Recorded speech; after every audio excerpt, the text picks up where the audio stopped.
Supreme court ने सरकार को कड़ी सजा सुनाई है और बुलडोजर पर कानून याद दिला दिया है। आज रिमझिम के 5 पॉइंट्स में आपको यह भी जानना है कि भारत में बुलडोजर एक्शन से कितने घर और कितने लोग तबाह हो गए हैं। रिमझिम के 5 पॉइंट्स में सबसे पहला पॉइंट यही है, सुप्रीम कोर्ट ने सरकार को क्या कड़ी सजा सुनाई है। दूसरा है कि ऐसा कौन सा सुप्रीम कोर्ट का कानून है जो सरकार नहीं मान रही है। तीसरा है कि सुमन की तख्ती लेकर क्यों निकल गए अखिलेश यादव। चौथा है देश में बुलडोजर एक्शन पर आखिरकार आंकड़ा क्या है। और आपको आज इतिहास भी जान लेना चाहिए कि बुलडोजर एक्शन से कितने लोग तबाह हुए हैं। नमस्ते, मेरा नाम रिमझिम जेठानी और आप रिमझिम के 5 पॉइंट्स देख रहे हैं। और देखिए, बशीर बद्र की कुछ फेमस लाइन्स हैं कि लोग टूट जाते हैं एक घर बनाने में और तुम तरस नहीं खाते बस्तियां जलाने में। आप ये देख सकते हैं खबर कि कैसे सुप्रीम कोर्ट ने आज बोला है कि भैया हमारा दिल, हमारी अंतरात्मा झकझोर जाती है जब हम सुनते हैं कि कैसे यूपी अथॉरिटी ने किस तरीके से 24 घंटे के अंदर अंदर घर तोड़ दिए। अब मैं आपको मामला बताऊं उससे पहले आप देख सकते हैं सजा भी सुना दी है सुप्रीम कोर्ट ने। मामला क्या हुआ कि सुप्रीम कोर्ट ने प्रयागराज डेवलपमेंट अथॉरिटी को सजा सुनाई है। सजा ये सुनाई है कि 10 लाख का मुआवजा दो। किसको दो? उन 6 इंडिविजुअल्स को दो जिनके घर इलीगली डिमोलिश किए गए, यानी उन पर बुलडोजर एक्शन किया गया। और लिटरली सुप्रीम कोर्ट ने कहा है ये इनह्यूमैन है, ये इलीगल है, यानी ये अमानवीय है और ये अवैध है। अब देखिए, उन्होंने ये भी कहा सुप्रीम कोर्ट के जज ने कि भाई राइट टू शेल्टर नाम की आपने कभी कोई चीज सुनी है? ड्यू प्रोसेस होता है, ये सुना है? पार्ट ऑफ आर्टिकल 21, यानी अगर देश में हमारे पास संविधान है तो देश संविधान से चलेगा। और उस संविधान का आर्टिकल 21 कहता है कि राइट टू शेल्टर का अधिकार हर किसी के पास है। अब मैं आपको 2 तस्वीरें दिखाती हूं जो अभी बहुत दिनों से वायरल भी हो रही है। देखिए, बच्ची अपनी किताबी लेकर भाग रही है और झोपड़ी उसकी बुलडोजर से तोड़ी जा रही है। यूपी का ये मामला आगे बताऊंगी। ये देखिए, अखिलेश यादव भी बुलडोजर के खिलाफ ये सुमन की बात लेकर और ये तख्ती लेकर आ गए हैं। पहले मामला समझिए, सुप्रीम कोर्ट ने प्रयागराज डेवलपमेंट अथॉरिटी को फटकार लगाई। अमानवीय, अवैध, अंतरात्मा को झकझोर देना जैसे शब्द इस्तेमाल किए और बोला कि उचित प्रक्रिया नाम की भी कोई चीज होती है, आप तुम लोगों को पता है। प्रशासन पर, यानी प्रशासन को फटकार लगाई है। 2021 का मामला था, गैंगस्टर अतीक की जमीन पर, यानी ये समझा गया, ये जो प्रयागराज अथॉरिटी है उन्होंने क्या किया कि गैंगस्टर अतीक की जमीन समझकर 5 मकान गिरा दिए।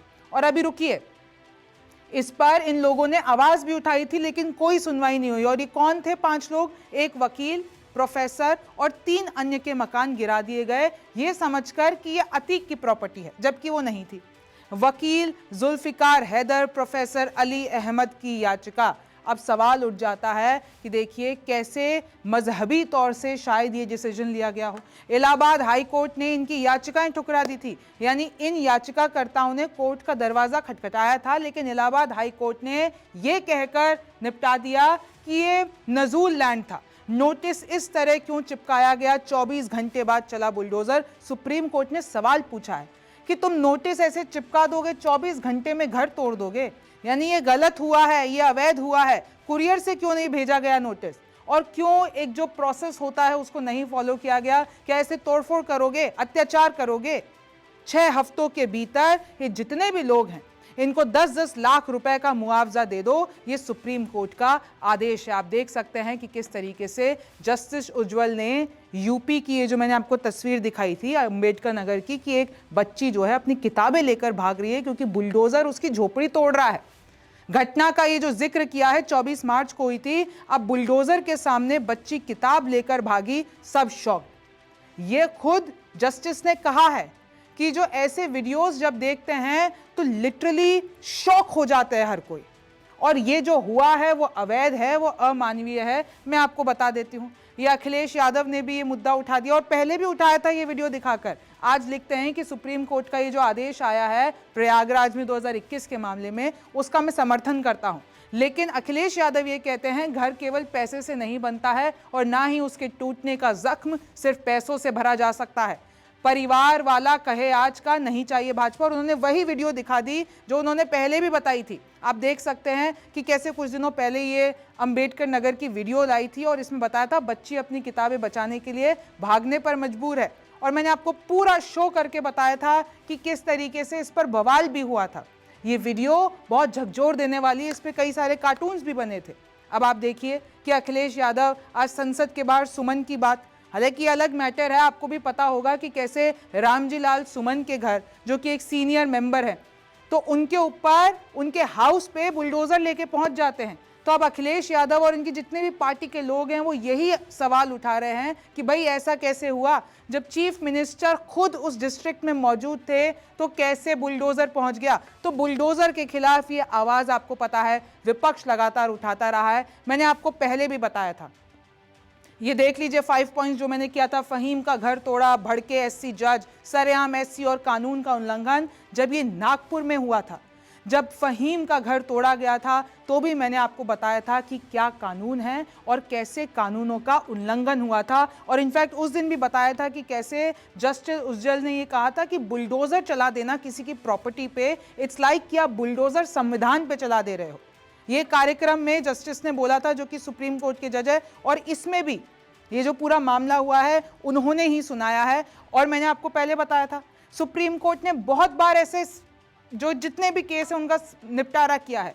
Shocking that houses were demolished with in 24 hours of notice, यानी 24 घंटे के भीतर भीतर आप नोटिस देते हो और घर तोड़ देते हो, और जो लीगल प्रोसेस है उसको फॉलो नहीं करते हो। क्योंकि कानून तो यही कहता है ना, ये कितनी पर्चा कितनी बार दिखाया जाएगा कि सुप्रीम कोर्ट का कानून ने कहा रखा है कि कोई डिमोलिशन नहीं होगा शो कॉज नोटिस के बगैर। 15 दिन का टाइम आपको देना पड़ेगा, एक ड्यू प्रोसेस है वो फॉलो करना पड़ेगा, चाहे वो 15 दिन हो, चाहे फिर आप सामने वाले को अपनी बातचीत रखने का मौका दीजिए, अपना किस्सा, अपना केस रखने का मौका दीजिए। फिर देखिए अगर ऐसा कोई भी वायलेशन होगा तो उसके बाद सुप्रीम कोर्ट क्या करेगा, जो भी अफसर उसके लिए जिम्मेदार हैं उन पर एक्शन होगा, मुआवजा लिया जाएगा, यानी मुआवजा दिया जाएगा और उनसे लिया जाएगा, वायलेशन से उन अफसरों पर भी केस होगा, जितनी भी डिमोलिश प्रॉपर्टी का खर्चा। तो मैंने आपको बहुत बार बता दिया, लेकिन अब थोड़ा सा हम आंकड़ों की बात कर लेते हैं कि भारत में बुलडोजर एक्शन को लेकर हो क्या रहा है। अगर हम ये डिमोलिशन डेटा देखते हैं, housing and land rights network में 2022 और 2023 की रिपोर्ट बताती है, और आप आंकड़ा देखिए 1,53,820 होम्स, इतने सिर्फ और सिर्फ 2022 और 23 का आंकड़ा बता रही हूं, इतने डिमोलिश किए जा चुके हैं। फिर इसमें कितने लोग प्रभावित हुए, कितने लोग डिस्प्लेस हो गए, ये आंकड़ा 7 लाख के ऊपर जा रहा है। 7 लाख लोग ये इंडिविजुअल्स हैं जो कि डिस्प्लेस हो गए, ह्यूमैनिटेरियन क्राइसिस आ गया। अच्छा, इसमें इस वक्त मैं आपको ये बात भी बता दूं कि हाँ, कुछ इलीगल प्रॉपर्टीज पर जब बुलडोजर एक्शन होता है तो वो अगर आप ड्यू प्रोसेस के रहते अगर आप सच में वो जेन्युइन रीजन है उसके तहत कर रहे हो तो वो देश के लिए अच्छा भी है। लेकिन जब इसमें इल्लीगल मामले से सारा होता है और किसी पक्ष के हिसाब से होता है तो फिर वो गलत हो जाता है, और उसी पर सुप्रीम कोर्ट डंडा करता है।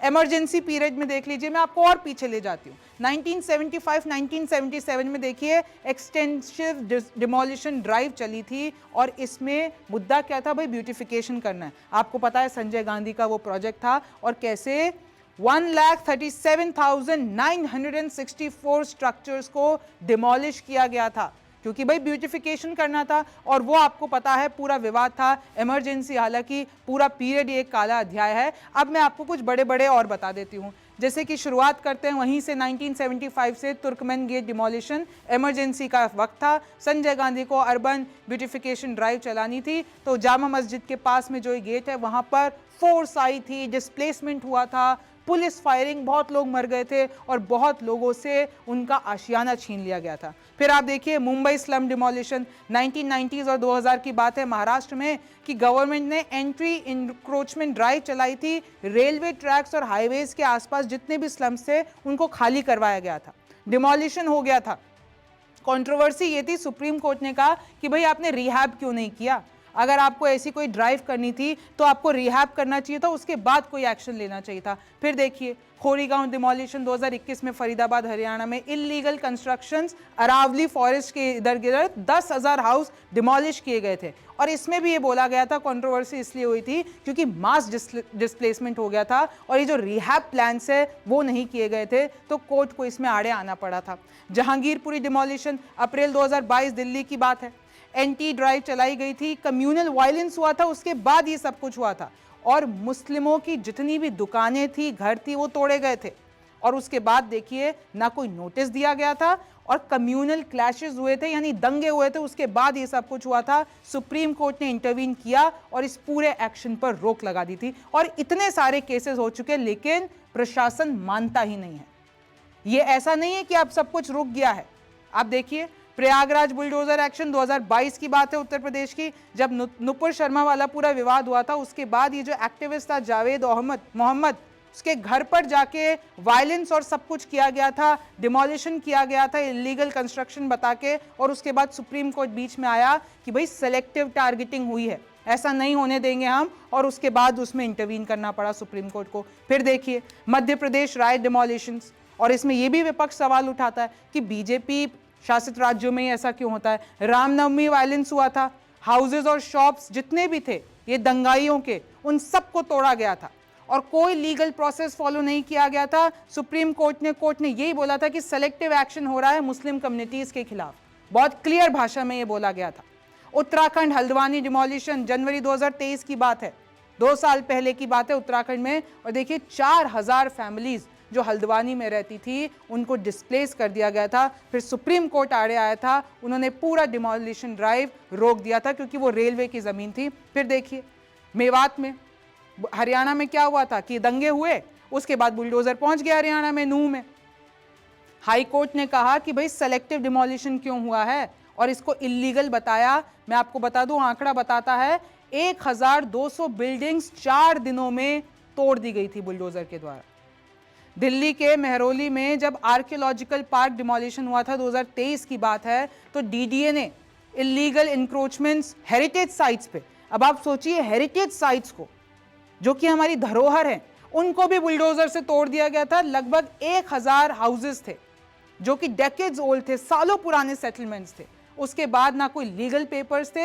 हाई कोर्ट ने कहा कि ये जो ड्यू प्रोसेस नहीं हुआ, इसके लिए प्रशासन जिम्मेदार है। फिर देख लीजिए ये 2017 से और अभी तक यूपी में, आपको पता है बुलडोजर सबसे ज्यादा फेमस और जहां से शुरू हुआ वो यूपी है।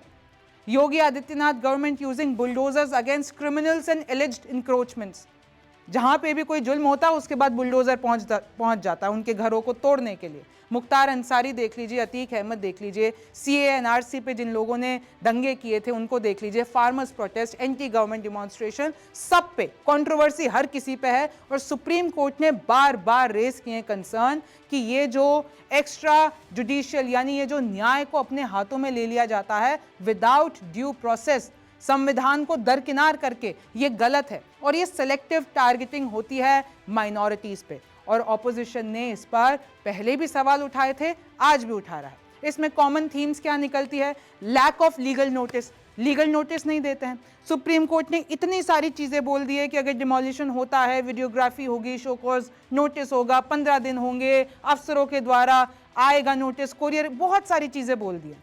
लेकिन आप देखिए कि इसमें से कुछ नहीं होता है। आरोप तो ये भी लगते हैं कि सेलेक्टिव टारगेटिंग होती है मोस्टली माइनॉरिटीज की, ह्यूमैनिटेरियन क्राइसिस आ जाती है क्योंकि मास डिस्प्लेसमेंट होता है। वो लोग कहाँ जाएंगे जिनके घर आपने बर्बाद कर दिए हैं। और जब जुडिशियल इंटरवेंशंस होते हैं, हाई कोर्ट, सुप्रीम कोर्ट कुछ कहता है, उस तब तो डैमेज हो चुका होता है। उसके बाद आप क्या कर लोगे? मुआवजा ले लोगे, लेकिन जो डैमेज है वो हो चुका होता है। अब मैं आपको बात बताती हूँ, चैट जीपीटी आजकल हर कोई इस्तेमाल करता है, तो आज हमने चैट जीपीटी पे कुछ रिसर्च कर रहे थे कुछ, तो फिर हमने चैट जीपीटी को कहा कि भाई ये जो बुलडोजर एक्शन हो रहा है उस पे कुछ पंक्तियां लिख दो। तो चैट जीपीटी ने क्या लिखा है अब आप खुद सुनिए, मैं पढ़ के बता देती हूँ। जमीन थी अपनी, मकान था अपना, फिर भी उजाड़ दिया। हुक्मरानों ने एक पल में घरों को मलबा बना दिया। कागज दिखाए, इंसाफ मांगा, पर कुछ ना सुनवाई हुई। फैसला जब सड़कों पर आया, इंसानियत शर्मसार हुई। इमारतें गिरती रहीं, चीखों का शोर उठता रहा, मगर सत्ता के कानों में सन्नाटा ही बजता रहा। हुकूमत कहती है गैर कानूनी, इंसाफ को क्यों रौंदते हो? किसी के सपनों का जनाजा हर रोज क्यों धोते हो? बुलडोजर तोड़ता दीवारें, लेकिन हौसले हौसले मगर फिर उठ खड़े हुए हैं। हर जुल्म के बाद इतिहास में इनकलाब ही गढ़े गए हैं। तो ये चैट जीपीटी ने इस पूरे बुलडोजर की सियासत पर लिखा है। लेकिन जाते जाते मैं आपको ये भी बता देना चाहूंगी कि योगी सरकार पर क्योंकि बहुत सारे आरोप लगते हैं, तो जब योगी आदित्यनाथ जो कि यूपी के सीएम है, उनसे पूछा गया कि भाई बुलडोजर एक्शन पर, एक पीटीआई को इंटरव्यू में, तो योगी ये कहते हैं कि ये चाहे हमारी अचीवमेंट नहीं है, उपलब्धि नहीं है, लेकिन इस वक्त की ये नीड है, यानी जरूरत है। It's a need not an achievement. अब इस पूरे के पूरे बयान पे भी बहुत राजनीति हुई, बहुत लोगों ने सोशल मीडिया पर पोस्ट किए, लेकिन बस मैं आपको ये बताना चाहती थी कि सरकार का और इनफैक्ट यूपी के सीएम का इस पर क्या टेक है। अब आप इसके बारे में क्या सोचते हैं, मुझे कमेंट सेक्शन में आप ज़रूर बताएंगे। आप रिमझिम के 5 पॉइंट्स देख रहे थे। मेरा नाम रिमझिम जेठानी है। आपसे फिर मुलाकात होगी।